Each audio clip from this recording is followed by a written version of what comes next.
கட்டடக்கலை முதல் யோகா வரை 5000 ஆண்டு கால கரப்பா நகரத்தின் வாழ்வியல் முறைகளை பார்க்கலாமா வாங்க. அதாவது சிந்து நதி படுகையில் 5000 ஆண்டுகள் முன் பார்த்தீங்கன்னா செழித்த கரப்பா நாகரிகம், வன்முறை இல்லாத சமூகம், ஆண் பெண் சமத்துவம், பெண் தெய்வ வழிபாடு, பசுபதி சிவன் யோக நிலையில வணக்கம் போன்ற ஆன்மீக மரபுகள் மூலம்தான் தனித்துவம் பெற்றது. கோட்டை கீழ்நகரம் என திட்டமிட்ட நகர அமைப்பு, சுகாதார வசதிகள், வடிகால், குளியல் அறைகள், தானிய களஞ்சியங்கள் ஆகியவை அவர்களின் மேம்பட்ட வாழ்வியலை வெளிப்படுத்துகின்றன. உலகின் மிக பழமையான நாகரிகங்களில் மிகவும் உயர்ந்ததாகத்தான் கரப்பா நாகரிகம் கருதப்படுகிறதுனே சொல்லலாம். இது சிந்து நதி படுக்கையில் கிறிஸ்துக்கு முன் 2600ஆம் ஆண்டு அந்த காலங்களில் அதன் உச்சத்தை அடைந்துள்ளது.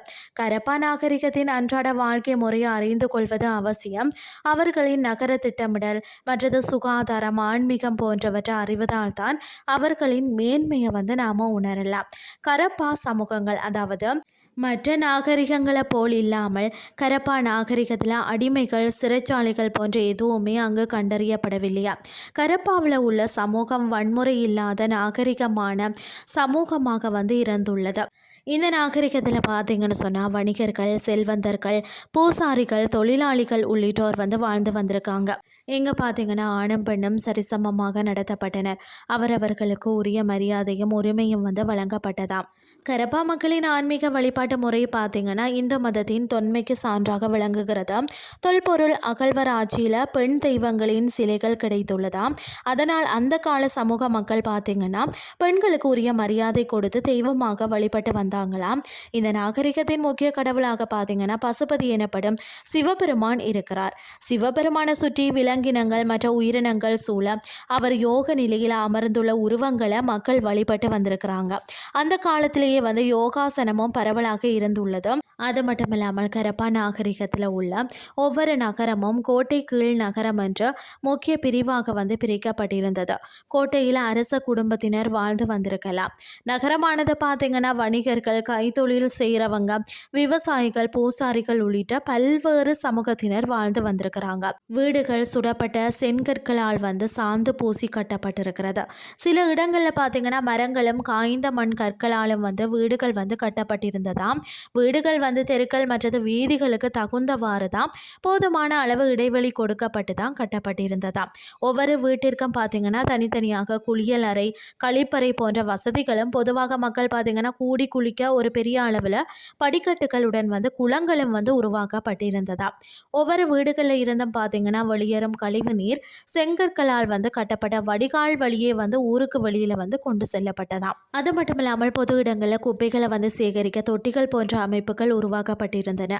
பெரிய அளவில் பார்த்தீங்கன்னா தானிய களஞ்சியங்கள், மக்கள் கூட மண்டபங்கள் மற்றது பெரிய அளவிலான குடியிருப்புகள் கூட கட்டப்பட்டிருந்ததாம். அது மட்டும் இல்லாமல் பார்த்தீங்கன்னா கரப்பா மக்கள் பார்த்தீங்கன்னா கைவினை பொருட்களை உற்பத்தி செய்து அதை விற்பனை கூட செய்து வந்தார்களாம். இவர்கள் பார்த்தீங்கன்னா செம்பு, வெண்கலம், ஈயம் போன்ற உலோகங்களை கூட பயன்படுத்தி கருவிகளையும் ஆயுதங்களையும் உருவாக்கி வந்தனராம். மண்பாண்டங்கள், நகைகள் போன்ற பொருட்கள் கூட வணிகர்களால் விற்பனை செய்யப்பட்டதாம்.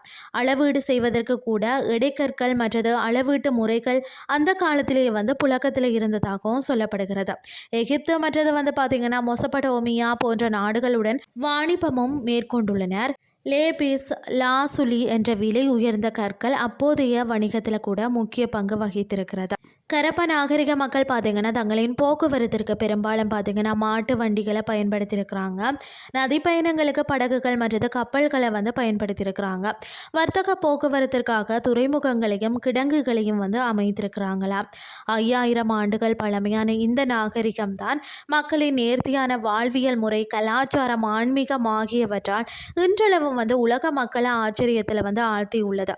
உலக வரலாற்றின் மிக சிறந்த முன்னோடிகளான சிந்துவெளி மக்களின் மேம்பட்ட வாழ்வியலை அறிந்து கொள்வதன் மூலம்தான் நமது பண்டைய நாகரிகத்தின் மீது பெருமிதம் கொள்வதோடும் நவீன நிர்வாக மற்றது சுகாதார முறைகளின் அத்திவாரத்தை உங்களால் துல்லியமாக புரிஞ்சு கொள்ள முடியும்.